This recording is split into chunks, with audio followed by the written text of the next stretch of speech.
ಗುಲಾಮರಾಗಿದ್ದೀರ. ಅವ್ರಿಗೆ ಏನೇನು ಬೇಕೋ ಅದನ್ನೆಲ್ಲ ಮಾಡಕ್ಕೆ ಇಲ್ಲಿ ವ್ಯವಸ್ಥೆ ಆಗುತ್ತೆ. ಅಂದ್ರೆ ಅವ್ರಿಗೆ ಏನೇನು ಬೇಕೋ ಅದನ್ನ ತಯಾರು ಮಾಡಿ ಕೊಡತಕ್ಕಂತ ವ್ಯವಸ್ಥೆಯನ್ನ ಇಲ್ಲಿ ಈ ದೊಡ್ಡ ದೊಡ್ಡ ಆಯಾಮಗಳಲ್ಲಿ ರೂಪಿಸ್ತಾರೆ. ನಿಮಗೆ ಗೊತ್ತಿಲ್ಲದೇನೆ ನೀವು ಅವರಿಗೆ ಗುಲಾಮರಾಗಿರ್ತೀರಿ. ಅಲ್ಲಿ ತನಕ ಪರವಾಗಿಲ್ಲ. ಆದ್ರೆ ಮೋಸ ಏನಾಗುತ್ತೆ ಅಂದ್ರೆ ನೀವು ಅವರು ಮಾಡೋದಕ್ಕೆ ನೇರವಾಗಿ ಸಾಕ್ಷರಾಗಿ ಆದರೂ ಪರವಾಗಿಲ್ಲ, ಅಲ್ಲಿಗೆ ನಿಲ್ಲೋದಿಲ್ಲ, ಅದನ್ನ ಕಳೆದುಕೊಳ್ಳಕ್ಕೆ ಶುರು ಮಾಡುತ್ತೇವೆ. ಅದರಲ್ಲಿ ಮೋಸ ಏನಿದೆ ಅಂದ್ರೆ ನಗರಗಳಲ್ಲಿ ಇರೋರಿಗೆ ದುಡ್ಡು ಜಾಸ್ತಿ ಸಿಗುತ್ತೆ. ಅದು ಏನಾದ್ರೂ ಆಗಲಿ, ಅದು ಮೋಸದಾಗಲಿ, ಏನೋ ದುಡ್ಡು ಜಾಸ್ತಿ ಸಿಗುತ್ತೆ. ನಿಮ್ಗೆ ಆ ದುಡ್ಡು ಸಿಗೋದಿಲ್ಲ. ಆದ್ರೆ ಅವ್ರು ಮಾಡಿದ್ದನ್ನ ಮಾಡಕ್ಕೆ ಬಯಸೋ ಒಂದು ಮನಸ್ಸು ಬಂದ್ಬಿಡುತ್ತೆ. ಇದು ಅತಿ ಭಯಾನಕವಾದ ಪ್ರಾಬ್ಲಮ್. ಈ ಕೋಲಾರ, ಚಿಕ್ಕಬಳ್ಳಾಪುರ, ದೊಡ್ಡಬಳ್ಳಾಪುರ ಈ ಜಿಲ್ಲೆಗಳೆಲ್ಲ ಏನಿದೆ ಸುತ್ತಲೂ ಈ ಮೋಸಕ್ಕೆ ನಿಮಗೆ ತೊಂದರೆ ಆಗ್ತಾ ಇದೆ. ಎಷ್ಟು ತೊಂದರೆ ಅಂದ್ರೆ ಅವ್ರಿಗಿರೋ ಕಾಯಿಲೆಗಳೆಲ್ಲ ನಿಮಗೂ ಬಂದ್ಬಿಡ್ತವೆ. ಆದ್ರೆ ನಿಮಗೆ ಆ ವ್ಯವಸ್ಥೆ ಇರೋದಿಲ್ಲ. ಮ್ಯಾನೇಜ್ ಮಾಡ್ಕೊಳ್ಳೋ ವ್ಯವಸ್ಥೆನೂ ನಿಮಗೆ ಕಷ್ಟ. ಈಗ ನಿಮ್ಗೆ ಏನಾದ್ರೂ ಟೈಪ್ 1 ಡಯಾಬಿಟಿಸ್ ಬಂದಿದೆ, ಕಿಡ್ನಿ ಪ್ರಾಬ್ಲಮ್ ಬಂದಿದೆ.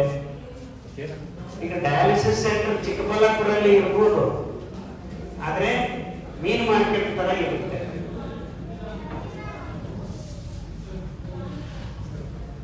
ಈ ಗೊಂದಲಗಳು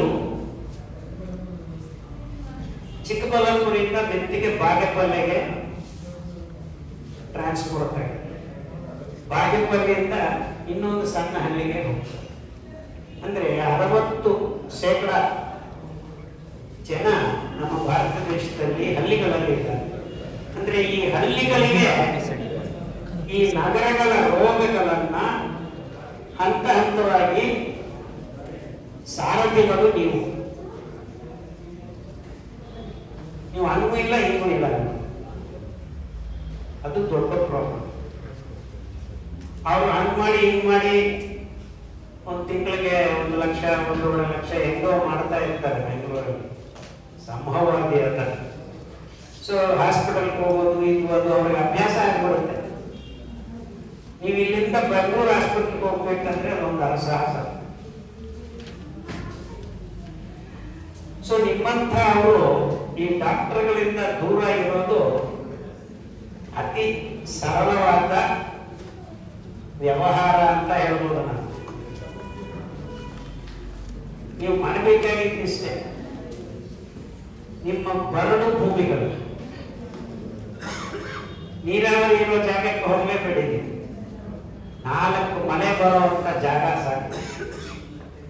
ಹೋಗಿ ಈ ಸಿರಿಧಾನ್ಯಗಳನ್ನು ಸುಮ್ಮನೆ ಚೆಲ್ಬಿಡ್ರಿ ಮಳೆ ಬರೋ ಮುಂಚೆ. ಏನು ಮಾಡಬೇಕಾಗಿಲ್ಲ. ತಿಳಿಯಾಗಿ ಉಳುಮೆನೂ ಮಾಡಬೇಡಿ, ಕೆಲಸನೇ ಮಾಡಬೇಡಿ. ಸುಮ್ಮನೆ ಹೋಗಿ ಮಳೆಗಾಲ ಬರೋ ಮುಂಚೆ ಚೆಲ್ಬಿಟ್ಟು ಬನ್ನಿ. ಒಂದು 10 ಎಕರೆ ಬರಡು ಭೂಮಿ, ಒಂದು 10 ಜನ ಸೇರಿ ಸಾಯಂಕಾಲ ಒಂದಿದ್ದು ಸುಮ್ಮನೆ ಒಂದು 10 kg ಬೀಜ ತಗೊಂಡು ಹಂಗಾಸಿ ಹಿಂಗಾಸಿ ಚೆಲ್ಕೊಂಡು ಬಂದ್ಬಿಡಿ. ಮಳೆ ಬರುತ್ತೆ. ಅದರಲ್ಲಿ 1 ಎಕರೆ 2 ಎಕರೆ ಈ ಧಾನ್ಯ ಬೆಳೆಯುತ್ತೆ. ಅದನ್ನ ಕಟಾವು ಮಾಡ್ಕೊಳ್ಳಿ. ಏನಿಲ್ಲ, ಸುಮ್ಮನೆ ಕಟಾವು ಮಾಡ್ಕೊಂಡು ಸುಮ್ಮನೆ ಅಲ್ಲಿ ಬಿಸಾಕ್ರಿ ಒಂದು ಕಡೆ. 2 ತಿಂಗಳಾದ್ಮೇಲೆ ಉದುರಿಸಿದ್ರೆ ಮತ್ತೆ ನಿಮ್ಗೆ ಒಂದು ಕನಿಷ್ಠ ಅಂದ್ರೂ 500 kg ಧಾನ್ಯ ಸಿಗುತ್ತೆ. ಅದನ್ನ ಹಂಚಿಬಿಡ್ರಿ ನಿಮ್ಮ ಫ್ರೆಂಡ್ಸ್ಗೆಲ್ಲ. ಅವ್ರಿಗೂ ಹೇಳ್ರಿ ನಿಮ್ಮ ಅಲ್ಲಿ ಸುಮ್ಮನೆ ಉದುರಿಸಿ ಬರುತ್ತೆ. ಅದಾದ್ಮೇಲೆ ಆ ಥರ ಒಂದು 10 ಕಡೆ ಮಾಡಿದ್ರೆ ನಿಮ್ಮ ಭೂಮಿ ಹಸನ ಆಗುತ್ತೆ. ನೀವು ಕಲ್ಮಶ ಮಾಡಿದ್ದು ಕೆಮಿಕಲ್ಸ್ ಎಲ್ಲ ಮಾಯ ಆಗುತ್ತೆ. Within 3 seasons. ಈಗ ನೀವು ಕೋಲಾರವರು ಇವೆಲ್ಲ ಟೊಮಟ ಬೆಳೆಯೋದಕ್ಕೆ ಅಂತ ಔಷಧಿ ಹೊಡೆದು ಕ್ಯಾನ್ಸರ್ ಬಂದಿರೋ ಕೇಸ್ಗಳು ಮೈಸೂರಿಗೆ ಬಂದಿವೆ. ಕೋಲಾರದಿಂದ ಐ ಹ್ಯಾವ್ ಕನಿಷ್ಠ ನಾವು ಪ್ರತಿ ವಾರ ಪ್ರತಿ ತಿಂಗಳು 3 ಕ್ಯಾನ್ಸರ್ ಕ್ಲಾಸ್ ಮಾಡ್ತೀವಿ. ಹಿಂದಿಯಲ್ಲಿ ಒಂದು, ಕನ್ನಡದಲ್ಲಿ ಒಂದು, ತೆಲುಗಲ್ಲಿ ಒಂದು, ಇಂಗ್ಲೀಷಲ್ಲಿ ಒಂದು. 80 ಜನಕ್ಕೆ ಅಪಾಯಿಂಟ್ಮೆಂಟ್ಸ್ ಕೊಡ್ತೀವಿ. ಅದರಲ್ಲಿ ಕನಿಷ್ಠ 20 ಜನ ಕೋಲಾರ ಚಿಕ್ಕಬಳ್ಳಾಪುರ ಕಡೆಯಿಂದ, ಅಂದರೆ 25% ಜನ ಕ್ಯಾನ್ಸರ್ ಪೇಷಂಟ್ಸ್ ನನ್ನ ಕ್ಲಿನಿಕ್ಗೆ ಬರುವ ನೀವು. ಅಫ್ಕೋರ್ಸ್ ಇನ್ನೊಂದು 20% ಗಂಗಾವತಿ ಸಿಂಧನೂರು ಕಡೆಯಿಂದ ಬರ್ತಾರೆ. ಮಿಕ್ಕಿದ್ದು 40 ಜನ ಇಡೀ ಭಾರತ ದೇಶದ ಎಲ್ಲ ಮೂಲಗಳಲ್ಲಿ. ಅಂದರೆ ಚಿಕ್ಕದಾಗಿ ನಿಮಗೆ ಸಂಕ್ಷಿಪ್ತವಾಗಿ ಹೆಂಗೆ ಈಗ ಹರಡ್ತಾ ಇದೆ ಅನ್ನೋದನ್ನ ನಾನು ನಿಮಗೆ ಹೇಳ್ತೇನೆ. ಅಂದರೆ ನಮ್ಮ ನೆಲ, ಜಲ, ಗಾಳಿ ಎಲ್ಲ ವಿಷ ಪೂರಿತ ಆಗಿದೆ ಅನ್ನೋದಕ್ಕೆ ಕ್ಯಾನ್ಸರ್ ರೋಗ ಒಂದು ಪ್ಯಾರಾಮೀಟರ್. ಇದು ವರ್ಷಕ್ಕೂ, ಇನ್ಫ್ಯಾಕ್ಟ್ ನಾವು 8 ವರ್ಷ 10 ವರ್ಷ ಹಿಂದೆ ಶುರು ಮಾಡಿದ್ದೀವಿ ಕ್ಯಾನ್ಸರ್ ಕ್ಲಾಸ್. ತಿಂಗಳಿಗೊಂದು ಮಾಡುತ್ತಾ ಇದ್ದೀವಿ. ಈಗ ಕಳೆದ 2-3 ವರ್ಷದಿಂದ ಈಗ 2 ತಿಂಗಳಲ್ಲಿ 8 ಕ್ಲಾಸ್ ಮಾಡ್ತಾ ಇದ್ದೀವಿ. ಅಂದರೆ ವಾರ ಒಂದು, ತಿಂಗಳಿಗೆ ಹೋಗಿರೋದು ವಾರ ಒಂದಾಗಿದೆ. ಇನ್ಫ್ಯಾಕ್ಟ್ ಈಗ ಬೇಡಿಕೆ ಹೆಚ್ಚಾಗಿದೆ. ಯಾಕೆ ಸರ್ ಒಂದೇ ಮಾಡ್ತೀರಾ, 2 ಮಾಡಿ ಅಂತ. ಒಂದು ಕ್ಯಾನ್ಸರ್ ಕ್ಲಾಸ್ ಮಾಡಬೇಕಂದ್ರೆ ಹಿಂದೆ 2 ದಿವಸ, ಆಮೇಲೆ 2 ದಿವಸ ನಾವು ಕ್ಲಿನಿಕ್ ಅನ್ನ ರೆಡಿ ಮಾಡ್ಕೋಬೇಕು. ಯಾಕೆ ಹಿಂಗ ಆಗ್ತಾ ಇದೆ ಅಂದ್ರೆ ಬರೀ ಕೋಲಾರ ಚಿಕ್ಕಬಳ್ಳಾಪುರ ಅಲ್ಲ, ಈ ತರ ಜಾಗಗಳಲ್ಲಿ ಉತ್ಪಾದನೆಯಾಗುವ ಪದಾರ್ಥಗಳಲ್ಲಿ ಎಷ್ಟು ಕಲ್ಮಶಗಳು ಮಿಕ್ಕುತ್ತಾ ಇದೆ ಅನ್ನೋದಕ್ಕೆ ನಿಮಗೆ ಸ್ಟ್ಯಾಟಿಸ್ಟಿಕ್ಸ್ ಹೇಳ್ತೀನಿ, ಅಂಕಿಅಂಶಗಳು.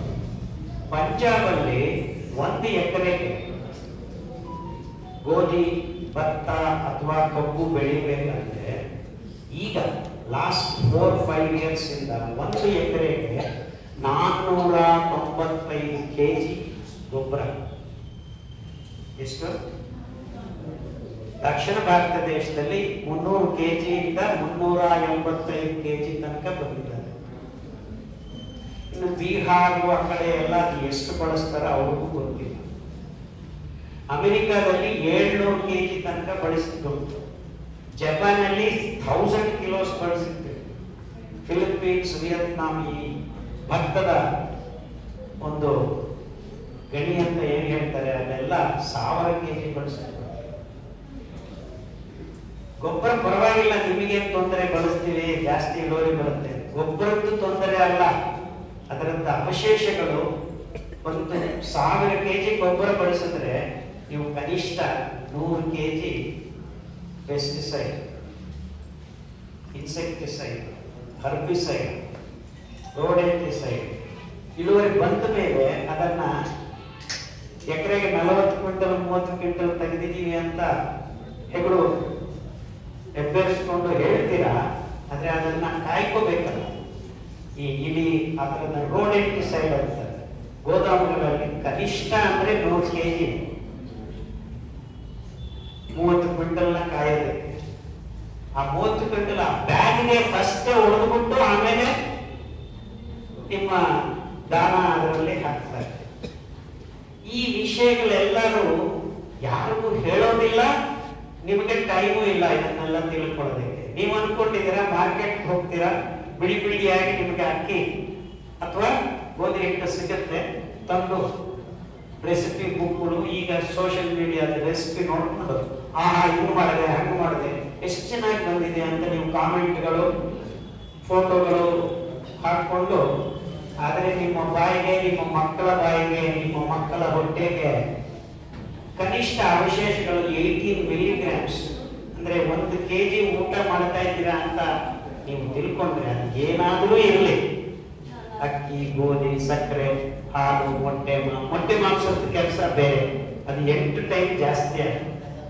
ಅಂದ್ರೆ 1 kg ಮಾಂಸ ರೆಡಿ ಮಾಡೋದಕ್ಕೆ 8 ಕಿಲೋ ಧಾನ್ಯವನ್ನ ನೀವು ಅದರ ಅಕ್ಕಿಗಾದ್ರೂ, ಹಂದಿಗಾದ್ರೂ, ಹಸುಗಾದ್ರೂ ನನಗೆ ಏನಾದರೂ ಆಗಲಿ ಅದಕ್ಕೆ ಫೀಡ್ ಮಾಡಿದ್ರೆ 1 kg ಮಾಂಸ ತಯಾರಾಗುತ್ತೆ.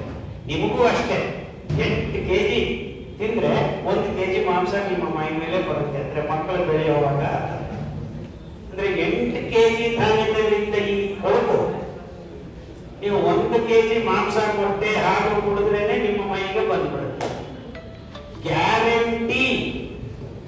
ಈ ರಾಜಕೀಯ ನಾಯಕರು ಹೇಳೋ ಗ್ಯಾರಂಟಿ ಅಲ್ಲ, ನಾನು 30 ವರ್ಷದಿಂದ ಗ್ಯಾರಂಟಿ ಕೊಡ್ತಾ ಇದ್ದೀನಿ. ರೋಗ ನಾನು ಕೂಡ ಗ್ಯಾರಂಟಿ ಅಲ್ಲ, ಈ ಪದಾರ್ಥಗಳು ನಿಮಗೆ ಗ್ಯಾರಂಟಿ ರೋಗ. ಅದಕ್ಕೆ ಪುರಾವೆ. ಜರ್ಮನಿಯಲ್ಲಿ ಜರ್ಮನ್ಸು ಈಗ 100 ಜನ ಕೌಂಟ್ ಮಾಡಿದ್ರೆ 8 ಜನ ಇದ್ದಾರೆ. ಇಂಗ್ಲಿಷ್ ಅವರು 30 ಜನ ಇದ್ದಾರೆ. 100ಕ್ಕೆ 30 ಜನ ಉಳಿದಿರೋದು. ಅಮೆರಿಕಾದಲ್ಲಿ ಯಾರಿದ್ದಾರೋ ಯಾರಿಗೂ ಗೊತ್ತಿಲ್ಲ. ಎಲ್ಲ ಆ ಕಡೆಯಿಂದ ಈ ಕಡೆಯಿಂದ ಬಂದಿರೋ ಇಮಿಗ್ರೆಂಟ್ಸ್. ಸೊ ಒಟ್ಟಾರೆ ಅಮೆರಿಕನ್ಸ್ ಈಗ 100ಕ್ಕೆ 26 ಜನ ಇದ್ದಾರೆ ಅಂತ ಅಂದಾಜಾಗಿ ಹೇಳ್ತಾ ಇದ್ದಾರೆ. ಜರ್ಮನಿ, ಇಟಲಿಯಲ್ಲಿ ಈಗ ಮಕ್ಕಳು ಹುಟ್ಟಿ 8 ವರ್ಷ ಆಗಿದೆ. ಜಪಾನ್ನಲ್ಲಿ 1000 ಜನ ಸತ್ರೆ 300 ಜನ ಮಕ್ಕಳು. ಪ್ರತಿ ವರ್ಷ 700 ಜನ ಕಮ್ಮಿ ಆಗ್ತಾ ಇದ್ದಾರೆ. ಅಂದ್ರೆ ಪುನರುತ್ಪತ್ತಿ ಅನುಪಾತ ಎಷ್ಟಿದೆ ಈಗ ಇಡೀ ಪ್ರಪಂಚದಲ್ಲಿ 1.4ಗಿಂತ ಕಮ್ಮಿ ಆಗಿದೆ. ನಾನು 2000 ಇಸ್ವಿ ತನಕ ಯಾರ ತೊಂದರೆ ಇಲ್ಲ, ನಮ್ಗೆ ಯಾರೆಲ್ಲ ಹಾಳಾಗೋಗ್ಲಿ, ಭಾರತ ದೇಶದಲ್ಲಿ 2 ಇದೆ ಪುನರುತ್ಪತ್ತಿ ಪಾತ. ಅಂದ್ರೆ ಬರೋ 20-25 ವರ್ಷಕ್ಕೆ ನಮಗೆ ಚಿಕ್ಕ ಮಕ್ಕಳು ಹುಟ್ಟತಾನೆ ಇದ್ದಾರೆ. ಅದು 1000 ಸಾತ್ರೆ 1100 ಜನ ಹೋಗ್ತಾ ಇದ್ದಾರೆ. 100 ಜನ ಹೆಚ್ಚೇ ಇದ್ದೀವಿ ಅಂತ ಅನ್ಕೊಳ್ತಾ ಇದ್ದಾರೆ. ಮೊನ್ನೆ 2015 ಇಂದ ಏನಾಗಿದೆ ಗೊತ್ತಾ? We are now at 1.8. 2ಕ್ಕಿಂತ ಕಮ್ಮಿ ಆದರೆ ಮಕ್ಕಳು ಮಾಯ ಆಗ್ತಾ ಇದ್ದಾರೆ, ಮುದುಕರು ಜಾಸ್ತಿ ಆಗ್ತಾ ಇದ್ದಾರೆ. ಅಂದ್ರೆ 15ರಿಂದ 21 ವರ್ಷ ಒಳಗಡೆ ಹುಟ್ಟೋರು ಇರೋದಿಲ್ಲ. ಅಂದ್ರೆ ಏನು ಅರ್ಥ? ನೀವೆಲ್ಲರೂ ಟೈಪ್ 1 ಡಯಾಬಿಟಿಸ್ ಇದೆ, ನನಗೆ ಪ್ರೋಸ್ಟೇಟ್ ಪ್ರಾಬ್ಲಮ್ ಇದೆ, ನನಗೆ ಗರ್ಭಕೋಶದಲ್ಲಿ ಗಡ್ಡೆ ಇದೆ, ನನ್ನ ಮಗು ಸರಿಯಾಗಿ ಮಾತಾಡ್ತಾ ಇಲ್ಲ, ಈ ತರ ಪ್ರಾಬ್ಲಮ್ಸ್ ಅನ್ನೆಲ್ಲ ಇಟ್ಕೊಂಡು ಬಂದಿದ್ದೀರಾ. ನನ್ನ ಪ್ರಾಬ್ಲಮ್ ಏನಂದ್ರೆ ಮಕ್ಕಳೇ ಹುಟ್ಟುತ್ತಾ ಇಲ್ಲ. ಇನ್ನು ಏನು ಪ್ರಾಬ್ಲಮ್? ದೇಶನೇ ಇರೋದಿಲ್ಲ. We are imploding. ಆದ್ರೆ ಈ ಪಾಲಿಸಿ ಮೇಕರ್ಸ್ ಎಲ್ಲ ವಿರುದ್ಧವಾಗಿ ಹೇಳ್ತಾ ಇದ್ದಾರೆ. ಜನ ಜಾಸ್ತಿ ಇದ್ದಾರೆ, ಇದನ್ನು ಕಮ್ಮಿ ಮಾಡಬೇಕು, ಇದನ್ನು ಕಮ್ಮಿ ಮಾಡಬೇಕು. ಈ ರೀತಿ ಪ್ರಯೋಗಗಳನ್ನ ಮಾಡುತ್ತಾ ವ್ಯಾಕ್ಸಿನ್ಸ್ ಅಂತ ಒಂದು ಆಯುಧವನ್ನ ಕಂಡುಕೊಳ್ತಾರೆ. ಅದು ನಿಮಗೆ ಗೊತ್ತಿಲ್ಲದೆ ಇಡೀ ಮಾನವ ಜಾತಿಯನ್ನ ಕೊಂದುಕೊಂಡು ಬರ್ತಾ ಇದೆ. ಈಗ ಶುರು ಮಾಡಿದ್ದಾರೆ HPV ಅಂತ, ಹೆಣ್ಣು ಮಕ್ಕಳಿಗೆ ಕ್ಯಾನ್ಸರ್ ಬರುತ್ತೆ ಅಂತ ಫ್ರೀ ಆಗಿ ಕೊಡ್ತೀನಿ ಅಂತ. ಫ್ರೀ ಅಲ್ಲ ಅದು. ಕೆಲವು ಕಾರ್ಪೊರೇಟ್ಗಳು ಈಗ ಮುಂಚೆ ಪೆಪ್ಸಿ ಬಂದಾಗ 5 ರೂಪಾಯಿಗೆ ಅರ್ಧ ಲೀಟರ್ ಕೊಟ್ಟರು. ಈಗ ಅರ್ಧ ಲೀಟರ್ಗೆ 5,000 ರೂಪಾಯಿ ಚಾರ್ಜ್ ಮಾಡ್ತಾರೆ. ನಿಮ್ಗೆ ಗೊತ್ತಾಗತ್ತೆ. ಈ ಕ್ಯಾನ್ಸರ್ ವ್ಯಾಕ್ಸಿನ್ ಅಂತ ಹಾಕೊಂಡ ತಕ್ಷಣವೇ ನಿಮಗೆ ಅದು ಎಷ್ಟು ಅನಾಹುತಗಳಾಗತ್ತೆ ಅನ್ನೋದು 4 ವರ್ಷ ಆದ್ಮೇಲೆ ಗೊತ್ತು. ಈ ಅನುಭವ ಎಲ್ಲರಿಗೂ ಆಗಿದೆ. ಕೊರೋನಾ ಒಂದು ಟ್ರಯಲ್ ತೋರಿಸ್ಕೊಂಡು ಹೋಗಿ ಎಲ್ಲರೂ ವ್ಯಾಕ್ಸಿನ್ ತಗೊಂಡಿರೋರಿಗೆ ಈಗ ತುಂಬಾ ಗೊಂದಲಗಳಾಗಿದೆ. ಎಸ್ಪೆಷಲಿ ಹೆಣ್ಮಕ್ಳಿಗೆ ಗರ್ಭಕೋಶದಲ್ಲಿ ಗಡ್ಡೆಗಳು, ಪೀರಿಯಡ್ಸ್, PCOD, ಇವೆಲ್ಲ ಎಂಡೋಮೆಟ್ರಿಯಮ್, ತುಂಬಾ ಗೊಂದಲಗಳಾಗಿದೆ. ಗಂಡು ಮಕ್ಕಳಿಗೆ ಏನಾಗಿದೆ? ವೀರ್ಯ ಕಣಗಳೇ ಇಲ್ಲದೆ ಮಾಯ. ಅದಕ್ಕೆ IVF ಸೆಂಟರ್ಸ್ ಅಂತ ಶುರು ಹಚ್ಕೊಳ್ತೀವಿ. ಚಿಕ್ಕಬಳ್ಳಾಪುರದಲ್ಲೂ ಒಂದು ನೋಡಿದೆ, ಬರ್ತಾ ಇದ್ದಂಗೆ ಕನಿಷ್ಠ 6 ಅಡ್ವರ್ಟೈಸ್ಮೆಂಟ್ ನೋಡಿ. 6 ನನ್ನ ಕಣ್ಣಿಗೆ ಕಾಣಿಸಿದೆ. ಜಸ್ಟ್ 30 ಮಿನಿಟ್ಸ್ ಟ್ರಾವೆಲ್ ಮಾಡೋದ್ರಲ್ಲಿ ಅಂದ್ರೆ ಅದು ಎಷ್ಟಿದೆಯೋ ನೀವೇ ಯೋಚನೆ ಮಾಡಿ. ಅಂದ್ರೆ ಈಗ ಒಂದು ಗಂಡು ಒಂದು ಹೆಣ್ಣು ಕೂಡಿದ್ರೆ ಮಗು ಹುಟ್ಟೋದು ಅನುಮಾನ.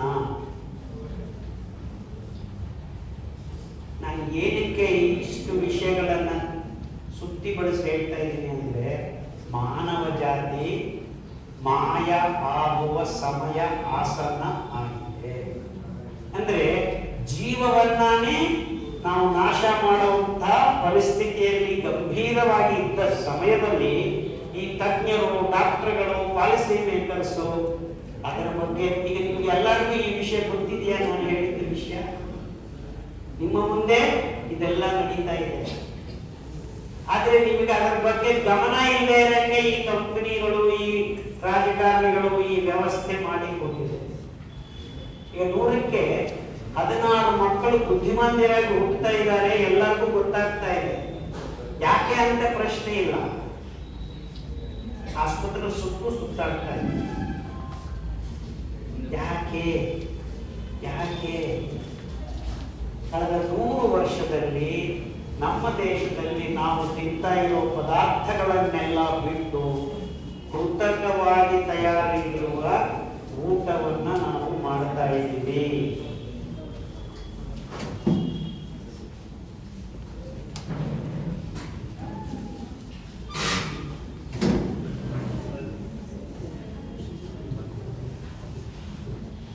ಈಗ ನಾವು ಈ ಹುಟ್ಟದೇ ಇರೋ ಮಕ್ಕಳ ಬಗ್ಗೆ ಏನ್ ಮಾಡೋದು?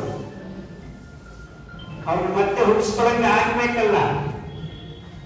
ನಮ್ಮ ಭಾರತ ದೇಶದ ಜನರು ಭವಿಷ್ಯದಲ್ಲಿ ಉಳಿಯಬೇಕು ಅಂದ್ರೆ ನಾವು 20 ವರ್ಷ ಮುಂಚೆನೆ ಈ ಕೆಲಸಗಳು ಶುರು ಮಾಡಬೇಕಲ್ಲ.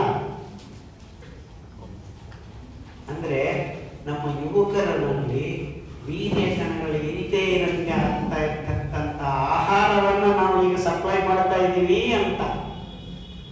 ಅಂದ್ರೆ ನಿಮಗೆ ನರಗಳ ದೌರ್ಬಲ್ಯ, diabetes, type 1 diabetes, brain tumour ಬಗ್ಗೆ ನಾನು ಮಾತಾಡ್ತಾ ಇಲ್ಲ. ಮಕ್ಕಳು ಹುಟ್ಟಿಸ್ಕೊಂಡ್ರೆ ಬುದ್ಧಿಮಾನ್ಯ ಮಕ್ಕಳು ಹುಟ್ಟುತ್ತಾ ಇದ್ದಾರೆ, ಇಲ್ಲ ಅಂದ್ರೆ ಹುಟ್ಟತಾನೇ ಇಲ್ಲ. ನಮ್ಮ ಕನ್ನಡದಲ್ಲಿ ಒಂದು ಒಳ್ಳೆ ಪದ ಇದೆ, ನಿಮ್ ಮೇಲೆ ನನ್ನ ಕೋಪ ಹುಟ್ಟಲಿಲ್ಲ ಅನ್ಸ್ಕೊಡ್ತೀನಿ ನೋಡೋದು. ಯಾವ ಭಾಷೆಯಲ್ಲೂ ಇಲ್ಲ. ಹುಟ್ಟಲಿಲ್ಲ ಅನ್ಸ್ಕೊಡ್ತೀನಿ ಅಂದ್ರೆ ನೀನು ಸಾಯಿಸೋದು ಒಂದು ಕಡೆ ಆದ್ರೆ ನಿನ್ನ ಚರಿತ್ರೆ ಎಲ್ಲ ಅನ್ಸ್ಕೊಡ್ತೀನಿ ಅಂತ. ಅಂದ್ರೆ ನೀನು ಹುಟ್ಟಲೇ ಇಲ್ಲ ಅಂತ ಅನ್ಸ್ಕೊಡ್ತೀನಿ. ಅದು ನಾವು ನಮಗೆ ಮಾಡ್ಕೊತಾ ಇದೀವಿ ನೋಡಿ. ಹುಟ್ಟಲಿಲ್ಲ ಅನ್ಸ್ಕೊಡ್ತಾ ಇದೀವಿ. ಯಾರನ್ನ ನಮ್ಮನ್ನ ನಾವೇ ಮಾಡ್ಕೊತಾ ಇದ್ದೀವಿ. ಅದು ನಮ್ಮ ಊಟದಿಂದ ಆಗಿದೆ ಅಂತ ಈ ತಜ್ಞರು ಹೇಳಕ್ಕೆ ರೆಡಿ. ಕಳೆದ 100 ವರ್ಷದಿಂದ ಮಾನವ ಜಾತಿ ತಿಂತ ಬರ್ತಾ ಇರೋದು ಕೃತಕ ಆಹಾರ. ಎಂತ ಕೃತಕ ಆಹಾರ? ಹತ್ರ 500 ಕೆಜಿ ಕೆಮಿಕಲ್ ಹಾಕಿ ಬೆಳೆಸ್ತಾ ಇರೋದು, ಮತ್ತೆ 500 ಕೆಜಿ ಹಾಕಿ ಅದನ್ನ ಪ್ರೊಟೆಕ್ಟ್ ಮಾಡೋದು, ಮತ್ತೆ ಅದಕ್ಕೆ ಪ್ರಾಸೆಸಿಂಗು, ಅಲ್ಟ್ರಾ ಪ್ರಾಸೆಸಿಂಗ್ ಅಂತ ಮೈಕ್ರೋ ಲೆವೆಲ್ ಅಲ್ಲಿ ನಿಜವಾದ ವಿಷ ಪದಾರ್ಥಗಳು ಪ್ರಾಸೆಸಿಂಗ್ ಅಲ್ಲಿ. ಈಗ ಎಲ್ಲರೂ ಡ್ರೈ ಫ್ರೂಟ್ ಒಳ್ಳೇದು, ವಾಲ್ನಟ್ ತಿನ್ರಿ, ಇದು ಮಾಡ್ರಿ, ಅದು ಮಾಡ್ರಿ. ಇಡೀ ಪ್ರಪಂಚದಲ್ಲಿ ಡ್ರೈ ಫ್ರೂಟ್ಸ್ ಬೆಳೆಸಿದ್ದು ಕ್ಯಾಲಿಫೋರ್ನಿಯಾ ಅಲ್ಲಿ ಮಾತ್ರ. 98.9% ಡ್ರೈ ಫ್ರೂಟ್ಸ್ ಬೆಳೆಸೋದು ಕ್ಯಾಲಿಫೋರ್ನಿಯಾ ಒಂದೇ ಒಂದು ಜಾಗ. ಆ ಕ್ಯಾಲಿಫೋರ್ನಿಯಾದಲ್ಲಿ 80 ಲಕ್ಷ ಎಕರೆಯಲ್ಲಿ ಒಂದು ಕಡೆ ಬೆಳೀತಾರೆ. ಆ ಕಂಪನಿ ಒಂದು ಯೂನಿವರ್ಸಿಟಿಗೆ ಹೋಗಿ ಅಲ್ಲಿ ಪ್ರೊಫೆಸರ್ ಒಂದಿಷ್ಟು ದುಡ್ಡು ಕೊಟ್ರೆ ಅವನು ನಾನು ರಿಸರ್ಚ್ ಮಾಡಿದ್ದೀನಿ, ಇದು ಒಳ್ಳೆಯದು ಅಂತ ಒಂದು ಪೇಪರ್ ಪಬ್ಲಿಷ್ ಮಾಡ್ತಾನೆ. ಅವ್ರದ್ದೇ ಜರ್ನಲ್ ಪಬ್ಲಿಷ್ ಮಾಡ್ತಾನೆ. ಅದನ್ನ ಇಟ್ಕೊಂಡು ಸೋಷಿಯಲ್ ಮೀಡಿಯಾದಲ್ಲಿ ವಾಲ್ನಟ್ ಒಳ್ಳೆಯದು, ಗೋಡಂಬಿ ಒಳ್ಳೆಯದು ಅಂತ ನೀವೇನು ಮಾಡ್ಬೇಕಾಗಿಲ್ಲ. ರಾತ್ರಿ ಅದನ್ನು ನೆನೆಸಿರಿ, ಬೆಳಿಗ್ಗೆ ಎದ್ದು ಅದನ್ನು ಕುಡೀರಿ, ನೀವು ಒಳ್ಳೆದಾಗುತ್ತೆ. ಈ ರೀತಿ ಸೈಂಟಿಫಿಕ್ ಮಿತ್ಸ್ ಅಂತಾರೆ. ಅದಕ್ಕೆ ಇನ್ನೊಂದು ದೊಡ್ಡ ಉದಾಹರಣೆ ಹಾಲು. ಹಾಲು ಕ್ಯಾಲ್ಸಿಯಂ ಅಂದ್ರೆ ಹಾಲು. ಹಾಲಲ್ಲಿ ಕ್ಯಾಲ್ಸಿಯಂ ಇಲ್ಲ, ಹಾಳಾದ್ದು. ಆ ಇದ್ದು ಪದ್ದು ಸ್ವಲ್ಪ ಇದ್ದಿದ್ದು ಆ ಹಸುಗಳು, ಕರುಗಳಿಗೆ ಕೊಟ್ಟಿರೋದು. ನಿಮ್ಮ ಹೊಟ್ಟೆಯಲ್ಲಿ ಆ ಕ್ಯಾಲ್ಸಿಯಂ ಬರೋದಿಲ್ಲ ಹಸು ಹಾಲು ಕುಡಿದ್ರೆ. ನಿಮ್ಮ ತಾಯಿ ಹಾಲು ಕುಡಿದ್ರೆ ತಾಯಿ ಹಾಲಲ್ಲಿ ಇದ್ದ ಕ್ಯಾಲ್ಸಿಯಂ ನಿಮ್ಮ ಹೊಟ್ಟೆಗೆ ಬರುತ್ತೆ. ಇದು ವೈಜ್ಞಾನಿಕವಾದ ವಿಷಯ. ಆದರೆ 40 ವರ್ಷ ಹಿಂದೆ ವೈಟ್ ರೆವಲ್ಯೂಷನ್ ಅಂತ ಹೇಳಿ ಇಡೀ ಪ್ರಪಂಚದ ಹಸುಗಳಿಗೆ IVF ಮಾಡಿ ಸ್ಟೆರಾಯ್ಡ್ಸ್ ಕೊಟ್ಟು ಆಂಟಿಬಯೋಟಿಕ್ಸ್ ಕೊಟ್ಟು 1 ಲೀಟರ್ ಹಸು ಹಾಲು ಬರೋದು 30-40 ಲೀಟರ್ ಬರಂಗೆ ಮಾಡಿಕೊಂಡು ಅದರಲ್ಲಿದ್ದ ಸ್ಟೆರಾಯ್ಡ್ಸ್ ಆಂಟಿಬಯೋಟಿಕ್ಸ್ ನಿಮ್ಮ ಮಕ್ಕಳ ಹೊಟ್ಟೆಗೆ ಹೋಗ್ತಾ ಇದ್ರೆ ಅತಿ ದೊಡ್ಡ ಮೋಸ ಆಗಿರೋದು ಏನು ಗೊತ್ತಾ? ನಿಮ್ಮ ಹೊಟ್ಟೆಯಲ್ಲಿದ್ದ ಸೂಕ್ಷ್ಮ ಜೀವಿಗಳನ್ನ ಸಾಯಿಸುತ್ತೆ. ಇಡೀ ಪ್ರಪಂಚದಲ್ಲಿ ಪ್ರತಿಯೊಂದು ಜೀವಿಗೆ ಹೊಟ್ಟೆಯಲ್ಲಿ ಆ ಸೂಕ್ಷ್ಮ ಜೀವಿಗಳ ಅನುಸಂಧಾನ ಆಗಿರೋದ್ರಿಂದ ನಿಮಗೆ ಆರೋಗ್ಯ. ನಿಮ್ಮ ದೇಹದಲ್ಲಿದ್ದ ಜೀವಕೋಶಗಳು ತುಂಬಾ ಕಾಂಪ್ಲಿಕೇಟೆಡ್, ಅವು ಬದಲಾವಣೆ ಮಾಡಿಕೊಳ್ಳಕ್ಕಾಗಲ್ಲ. ಹೆಚ್ಚು ಕಮ್ಮಿ ಆದರೆ ನಿಮ್ಮ ದೇಹದಲ್ಲಿ ಬದಲಾವಣೆಗಳನ್ನು ಗುರುತಿಸಿ ಅದಕ್ಕೆ ತಕ್ಕಂತೆ ನಿಮ್ಮ ದೇಹದಲ್ಲಿ ಜೀವಕೋಶಗಳಿಗೆ ಬೇಕಾದ ಜೀವ ಪದಾರ್ಥಗಳನ್ನ ತಯಾರು ಮಾಡೋದು ನಿಮ್ಮ ಹೊಟ್ಟೆಯಲ್ಲಿದ್ದ ಸೂಕ್ಷ್ಮ ಜೀವಿಗಳ ಸಮುದಾಯ, ಗಟ್ ಮೈಕ್ರೋಬಯೋಮ್ ಅಂತಾರೆ. ಅದರ ಬಗ್ಗೆ ಈ ತಜ್ಞರು ಇಲ್ಲಿ ತನಕ ಒಂದು ಮಾತು ಮಾತಾಡಿಲ್ಲ. ಯಾಕೆ? ಅವರೇ ಸಾಯಿಸ್ತಾರೆ. ಅಕ್ಕಿ ಗೋಧಿ ತಿನ್ನಿಸಿ ನಿಮ್ಮ ರಕ್ತದಲ್ಲಿ ಸಕ್ಕರೆ ಅಂಶವನ್ನು ಹೆಚ್ಚು ಮಾಡೋದು, ಹಾಲು ಮೊಟ್ಟೆ ಮಾಂಸ ತಿನ್ನಿಸಿ ಸ್ಟೆರಾಯ್ಡ್ ಅಂಶಗಳನ್ನು ಹಾರ್ಮೋನ್ ಇಂಬ್ಯಾಲೆನ್ಸ್ ಮಾಡಿರೋದು, ಇವೆರಡು ಸೇರಿಸಿ ಸೂಕ್ಷ್ಮ ಜೀವಿಗಳನ್ನು ಸಾಯಿಸಿ ಮೈಕ್ರೋಬಿಯಲ್ ಇಂಬ್ಯಾಲೆನ್ಸ್ ಸಮತೋಲನ ಮಾಡೋದು. ನಿಮಗೆ ಇನ್ನೇನು ಬೇಕಾಗಿಲ್ಲ, ರೋಗ ಅದಷ್ಟೇ. ಅಂದ್ರೆ ಇಲ್ಲಿ ತನಕ ನಮ್ಮ ಆಹಾರ ಪದಾರ್ಥಗಳ ಸಂಯೋಜನೆ ಏನಕ್ಕೋಸ್ಕರ ರೆಡಿ ಮಾಡಿದ್ದಾರೆ?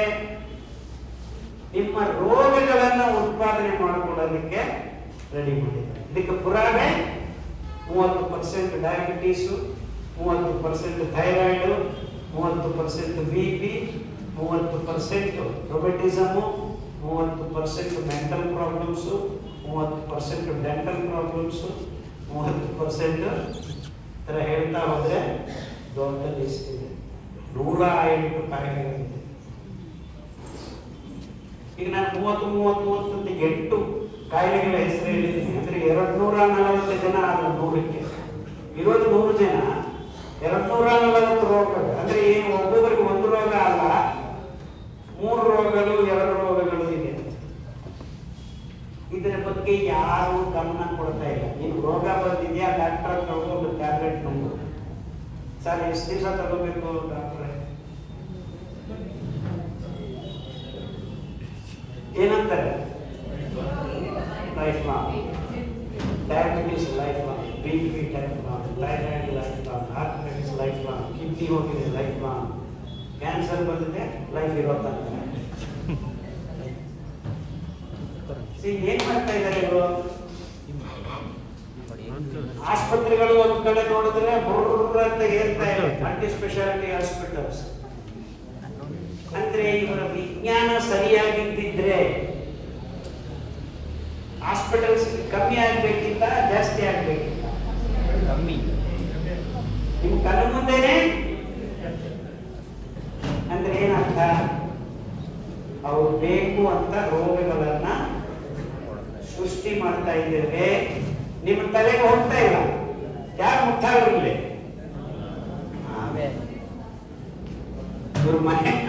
ನಾನು ತುಂಬಾ ದೂರ ಹೋಗಿದ್ರ ನೀವು. ಮನೆಗೊಂದು ಹಾಸ್ಪಿಟಲ್ ಇನ್ನೂ ಬಂದಿಲ್ಲ, ಬರಬಹುದು. ನಾನು let's not wait for that. So ಕಳೆದ 35 ವರ್ಷದಿಂದ ನನಗೆ ಈ ಪ್ರಶ್ನೆಗಳು, ಯಾಕೆ ಹಿಂಗೆ ಹೋಗ್ತಾ ಇದ್ದಾರೆ, ಯಾಕೆ ತೊಂದರೆ ಆಗಿದೆ? ಯಾಕೆ ತೊಂದರೆ ಆಗಿದೆ ಅಂದ್ರೆ ನಾವು ನೀರನ್ನ ಪ್ಲಾಸ್ಟಿಕ್ ಡಬ್ಬಗಳಲ್ಲಿ ಕುಡಿಯೋಕೆ ಶುರು ಮಾಡಿದ್ವಿ. ಪ್ಲಾಸ್ಟಿಕ್ ಕಣಗಳು ಕ್ಯಾನ್ಸರ್ ಬರುತ್ತೆ ಅಂತ ಎಲ್ಲರಿಗೂ ಗೊತ್ತಿದೆ. ಆದ್ರೆ ಅದು ಅನುಕೂಲ ಅಂತ ಎಲ್ಲರೂ ಸಣ್ಣ ಪುಟ್ಟ ಮಕ್ಕಳು ಶಾಲೆಗೆ ಹೋದ್ರೆ ಅವ್ರ ಬಾಟಲ್ ಕೊಟ್ಟು ಕಳಿಸ್ತಾ ಇದ್ದೀವಿ. ಸೊ ಇಲ್ಲಿ ಯಾಕೆ ತಪ್ಪು? ಅನುಕೂಲ ಅಂತ ಗವರ್ಮೆಂಟ್ ಅವರು ಅವರಿಗೆ ಟ್ಯಾಕ್ಸ್ ಬರುತ್ತೆ ಅಂತ ಎಲ್ಲಾರನ್ನ ಬಿಟ್ಕೊಡ್ತಾರೆ. ಈಗ ಬಿಟ್ಟಿದ್ದಾರಲ್ಲ ಕಾರುಗಳು ಎಲ್ಲ ರೋಡ್ ಮೇಲೆ ದಿವಸ ಲಕ್ಷ ಕಾರುಗಳಿಗೆ ಆರ್ಟಿಒ ಅವರು ಸೈನ್ ಮಾಡಿ ಕೊಡ್ತಾ ಇದ್ದಾರೆ. ಯಾಕಂದ್ರೆ ಅವ್ರಿಗೆ ನೀವು 10 lakh car ಕೊಂಡ್ಕೊಂಡ್ರೆ minimum 3 lakh government ಹೋಗುತ್ತೆ. ಸೊ ಎಷ್ಟು ಕಾರ್ ಆಡಾಡಿದ್ರೆ ಅಷ್ಟು 3 ಲಕ್ಷ ಅವ್ರಿಗೆ ಬರ್ತಾನೆ ಇರುತ್ತೆ.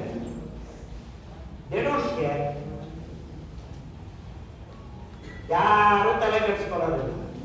ಸರ್ ರೋಡ್ ಇಲ್ಲ ಸರ್, ನೋ ಪ್ರಾಬ್ಲಮ್, ನಡೆಸಿ ನಮ್ಮ ಪಕ್ಕಕ್ಕೆ ಹೋಗಿ ಗುಂಡಿ ಇದೆ ಸರ್, ನೋ ಪ್ರಾಬ್ಲಮ್, ಬೀಳ್ರಿ ಗುಂಡಿ, ಮತ್ತೆ ಬರ್ತೀವಿ ನಾವು, ಫೋನ್ ಮಾಡ್ರಿ ಏನಂತ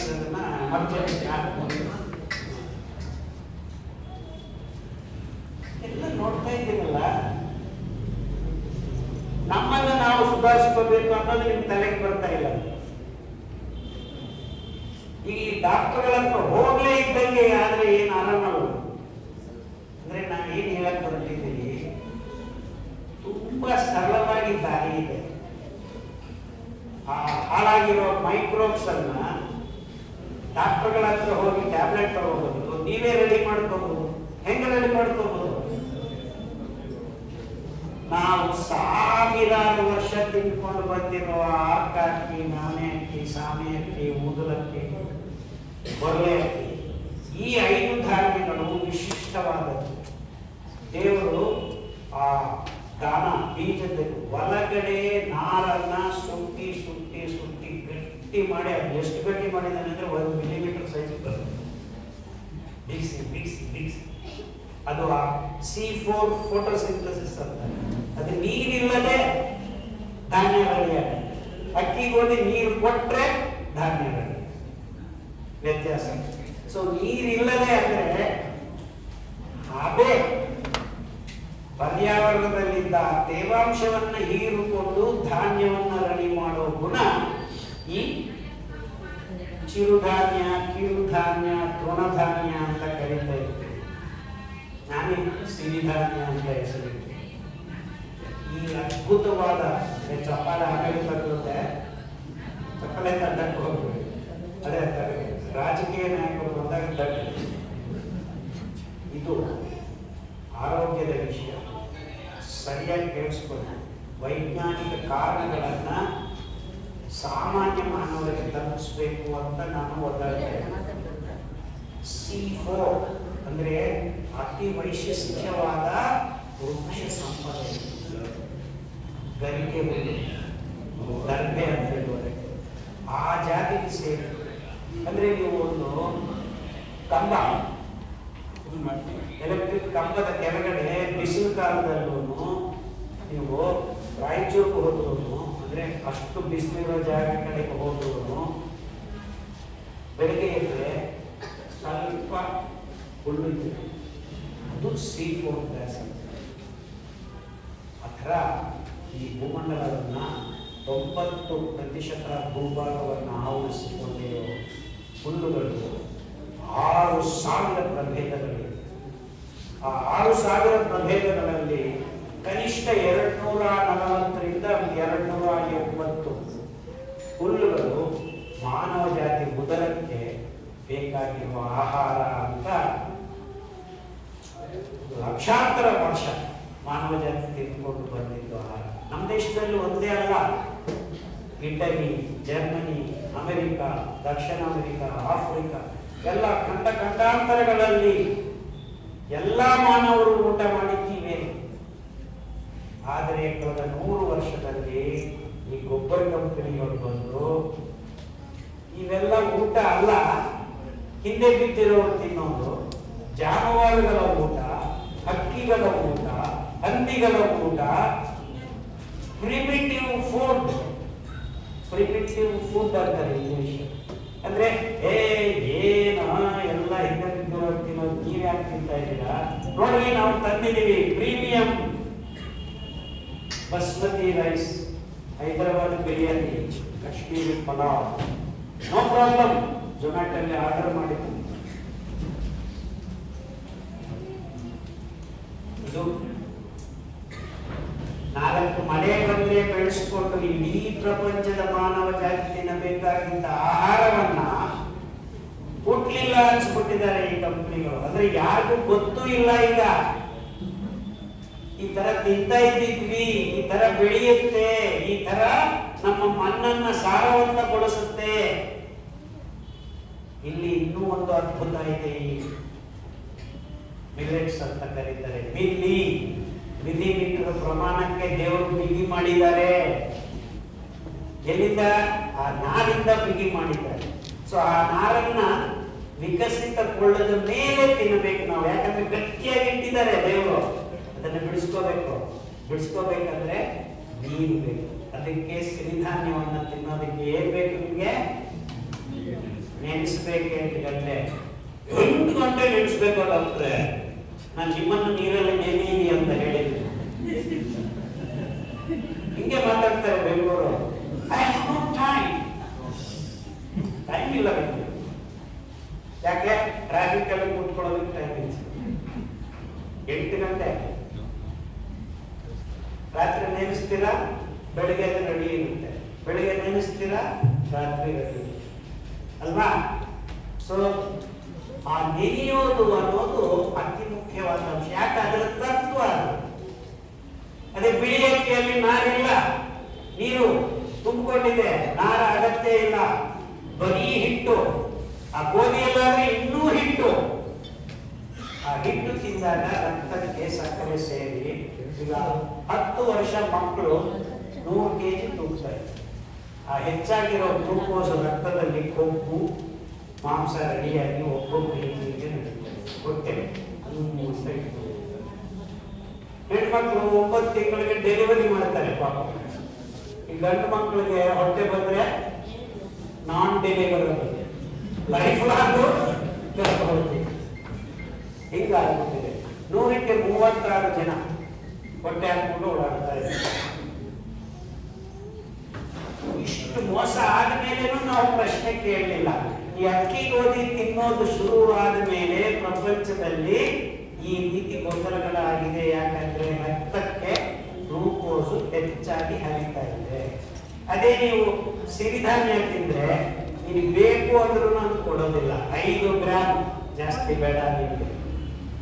ಅಂದ್ರೆ ಸಿರಿಧಾನ್ಯಗಳನ್ನ ತಿಂತಾ ಇದ್ರೆ ನಿಮಗೆ ರಕ್ತದಲ್ಲಿ ಸಕ್ಕರೆ ಅಂಶ 1 ದಿವಸ ಹೆಚ್ಚಾಗ, 1 ದಿವಸ ಅಲ್ಲ 1 ಗಂಟೆನೂ ಹೆಚ್ಚಾಗ. ಅಂದ್ರೆ ಈ BP, ಡಯಾಬಿಟಿಸ್, ಈ ಥೈರಾಯ್ಡ್, ರುಮೆಟಿಸಮ್ ಇವೆಲ್ಲ ಕ್ಷಣಾರ್ಥದಲ್ಲಿ ಮಾಯ. ಅರ್ಥ ಆಗ್ತಾ ಇದೆಯಾ? ರೋಗ ಹೆಂಗೆ ವಾಸಿ ಆಗುತ್ತೆ ನೀವು ಸಿರಿಧಾನ್ಯ ತಿಂದ್ರೆ? ಅದರ ತತ್ವ ಅದು, ಅದರ ವೈಜ್ಞಾನಿಕತೆ ಅದು. ಇದನ್ನ ಬಚ್ಚಿಟ್ಟು ಏನಾದರೂ ತಿನ್ನು, ಈ ಟ್ಯಾಬ್ಲೆಟ್ ತಗೋ ಅಂತ ಹೇಳುವ ವೈದ್ಯ ರಂಗವನ್ನ ತಯಾರು ಮಾಡಿ ನೀವು ಆಸ್ಪತ್ರೆಗಳ ಸುತ್ತಲೂ ಸುತ್ತಾಡಕ್ಕೆ ಕಳೆದ 80 ವರ್ಷದಿಂದ ಕೆಲಸ ನಡೆದಿದೆ. ಅರ್ಥ ಆಯ್ತಾ? ನಾನು ನಿಮಗೆ ಈ 10 ನಿಮಿಷದಲ್ಲಿ ನಾವು ವೈಜ್ಞಾನಿಕವಾಗಿ 80 ವರ್ಷ ಮಾಡಿದ ತಪ್ಪನ್ನ ನಿಮಗೆ ಹೇಳಿಕೊಟ್ಟಿದ್ದೇನೆ. ನಮ್ಮ ಹಳ್ಳಿಗಳಲ್ಲಿ ಇದು ಸರಾಗವಾಗಿ ಬೆಳೆಸಿಕೊಂಡು 4 ಮನೆ ಬಂದ್ರೆ ಯಾರು ಏನು ಕೊಡಬೇಕಾಗಿರ್ಲಿಲ್ಲ. ಈಗಲೂ ಅದೇ ಮಾಡ್ಕೋಬಹುದು ನಾವು. ಅಂದ್ರೆ ಈ ತಜ್ಞರೆಲ್ಲರೂ ಸೇರಿ, ಓ ಇಷ್ಟು ಜನಕ್ಕೆ ಊಟ ರೆಡಿ ಮಾಡಕ್ಕಾಗತ್ತಾ? ನಾವು ನೋಡ್ರಿ 1 ಎಕರೆಗೆ 40 ಕ್ವಿಂಟಲ್ ಬೆಳಿತೀವಿ, ನೀವು 10 ಕ್ವಿಂಟಲ್ ಬೆಳೆಯೋದು ಅಂತ. ನಾವು 100 ಎಕರೆದಲ್ಲಿ ಬೆಳಿತೀವಿ. 100 ಎಕರೆ ಕರ್ಮ ಏನು? 1000 ಎಕರೆಯಲ್ಲಿ ಬೆಳಿತೀವಿ. ಡ್ಯಾಮ್ ಕಟ್ಟಬೇಕಾಗಿಲ್ಲ, ನೀರು ಕೊಡಬೇಕಾಗಿಲ್ಲ, ಫರ್ಟಿಲೈಸರ್ ಬೇಕಾಗಿಲ್ಲ, ಪೆಸ್ಟಿಸೈಡ್ ಬೇಕಾಗಿಲ್ಲ. ಈ ಕಲ್ಮಶಗಳು ನಮ್ಮ ಮಕ್ಕಳ ಬಾಯಿಗೆ ಹೋಗ್ಬೇಕಾಗಿಲ್ಲ, ನಮ್ಮ ಪರ್ಯಾವರಣಕ್ಕೆ ಸೇರಬೇಕಾಗಿಲ್ಲ. ನೀವು ಇಷ್ಟೆಲ್ಲ ಕೆಲಸ ಮಾಡಿ, ಟೆಕ್ನಾಲಜಿ ಮಾಡಿ, ರೆಡಿ ಮಾಡಿ, ಮಿಷಿನ್ಗಳು ಹಾಕಿ, ನೀರನ್ನು ಕೊಟ್ಟು ಎಷ್ಟು ಬೆಳಿತಿದ್ದೀರಾ? ಎಷ್ಟು ಬೆಳೆಯಕ್ಕಾಗತ್ತೆ ನಿಮಗೆ? 800 ಮಿಲಿಯನ್ ಟನ್ನು ಹೈಯೆಸ್ಟ್ ಈಲ್ಡ್ ಅಂದ್ರೆ ಇಡೀ ಪ್ರಪಂಚದ. 1 ಪೈಸಾ ಬೇಡ, 1 ಲೀಟರ್ ನೀರು ಬೇಡ. ಮಳೆ ಬರೋ ಕಡೆ ಬರೀ ಭಾರತ ದೇಶದಲ್ಲಿ ಮಾತ್ರ ನಾವು ಇದನ್ನ ಬೆಳೆಯಕ್ಕೆ ಬಿಟ್ರೆ 8 ಬಿಲಿಯನ್ ಅಲ್ಲ, 80 ಬಿಲಿಯನ್ ಪೀಪಲ್ಗೆ ಊಟ ಬರುತ್ತೆ. ಈ ಮಾತನ್ನ ವೈಜ್ಞಾನಿಕವಾಗಿ ಯಾವ ಯೂನಿವರ್ಸಿಟಿಯಲ್ಲೂ